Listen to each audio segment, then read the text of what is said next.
Al debatir en la agenda política el tema relativo a los aplastantes resultados electorales de la 4T, Braulio López, diputado de Movimiento Simulado, señaló demagogo que su chiquipartido demostró en el pasado proceso electoral ser la fuerza de más crecimiento en el país y que ir solo fue un acierto.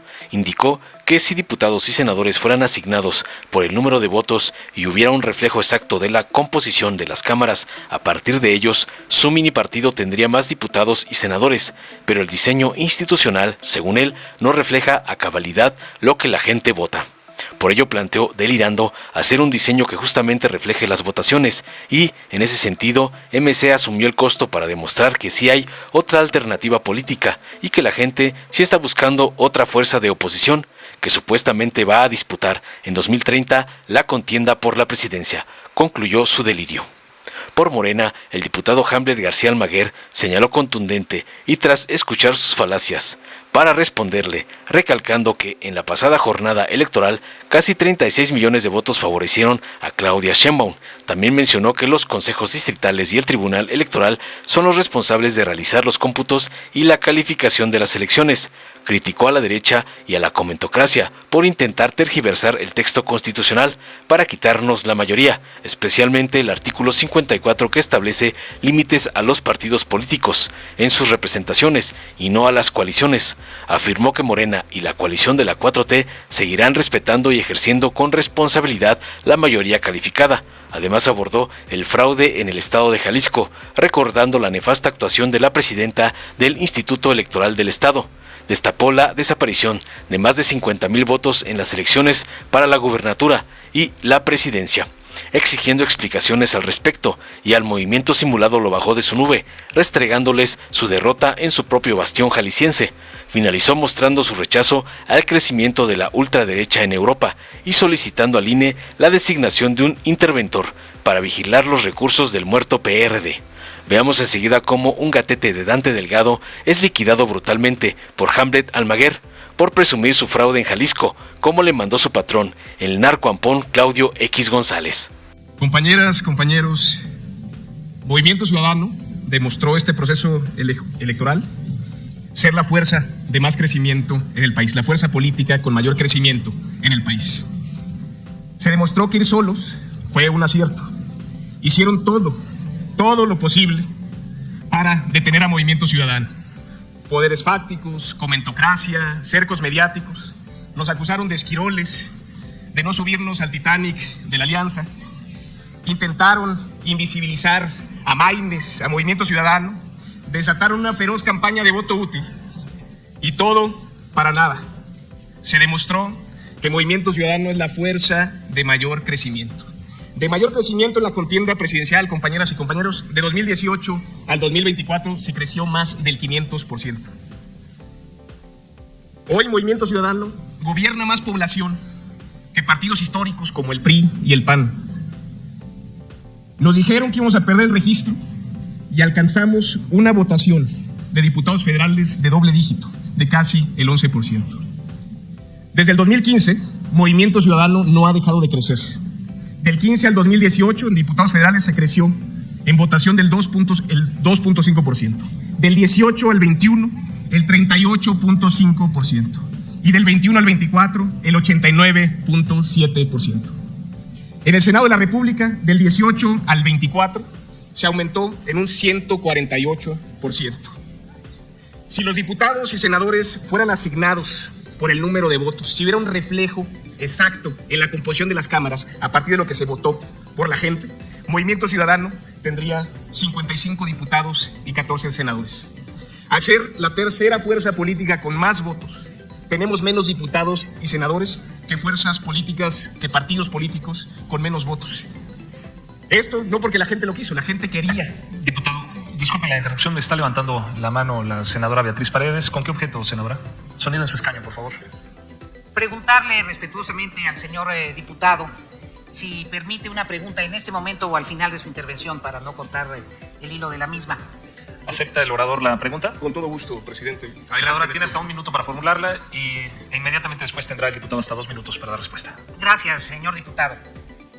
Señor diputado, de todos es conocido que yo soy amiga de Movimiento Ciudadano y particularmente de Dante Delgado.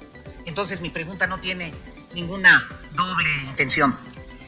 Solo sí tengo la obligación, porque de tanto de repetir algo, después se distorsionan los datos. En la elección presidencial, el candidato de Movimiento Ciudadano alcanzó una votación determinada, que no fue la misma votación que alcanzó Movimiento Ciudadano en la elección para diputados y en la elección para senadores.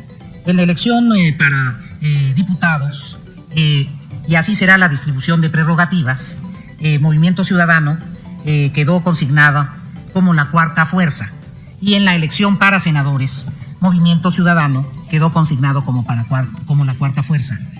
¿Usted coincide con estos datos, que son los datos que arrojaron la votación?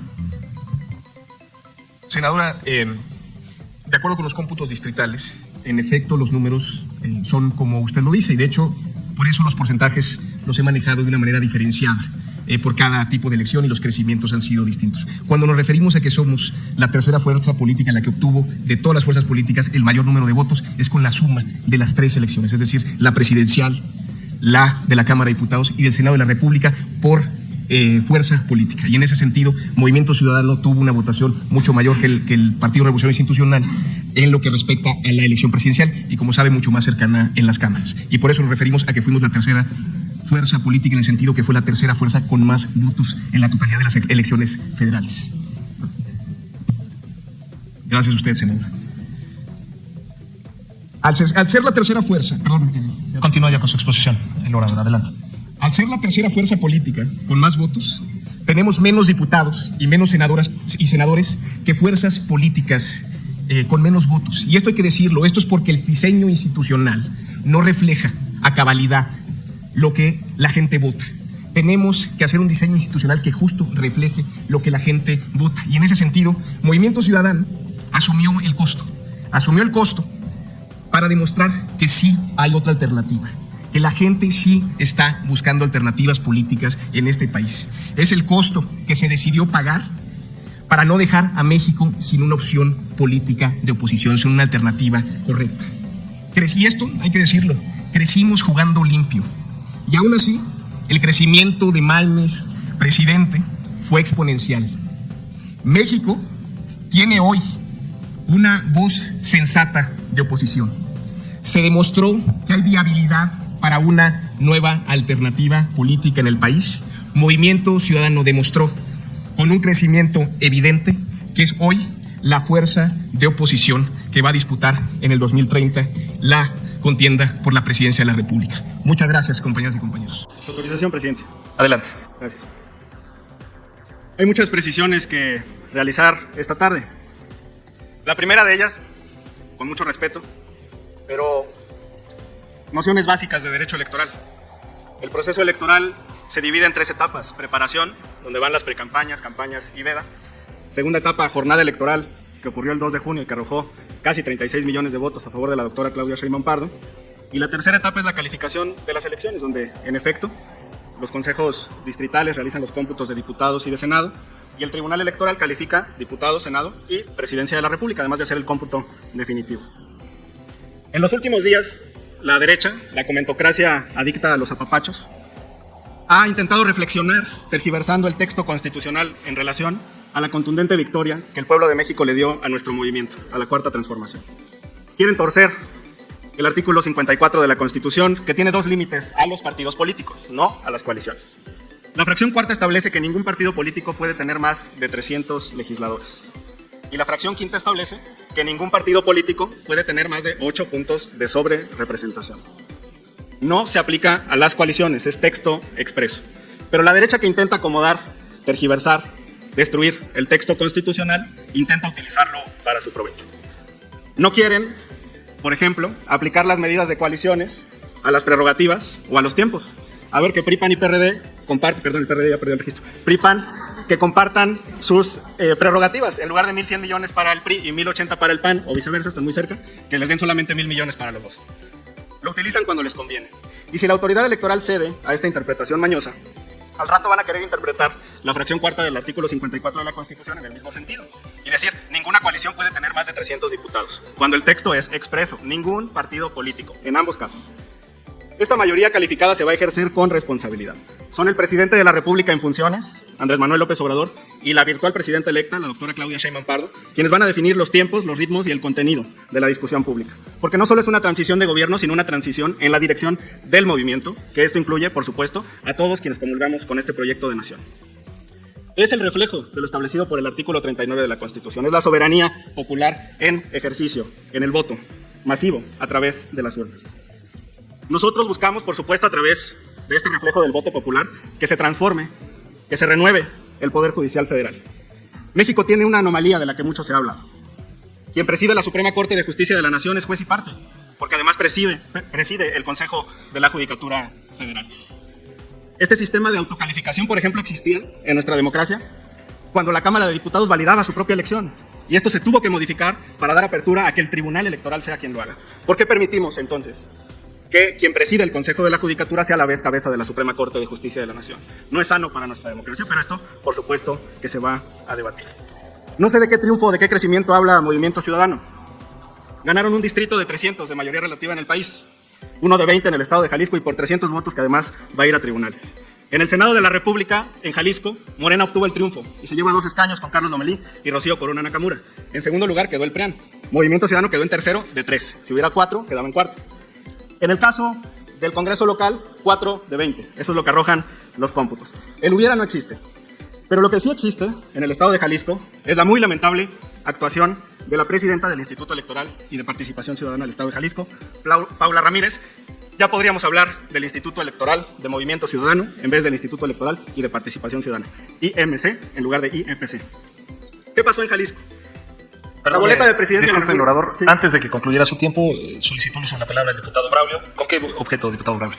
Para preguntarle al orador si me permite una pregunta. Por supuesto. Adelante. Tiene hasta 1 minuto para formularla y ya directamente, inmediatamente, una vez que usted concluya la formulación de la pregunta, él va a dar respuesta. Gracias, presidente. Si nos puede decir, orador, conforme a los cómputos distritales, para diputados y para senadores de la República, ¿cuál fue la fuerza política individualmente que obtuvo más votos en Jalisco?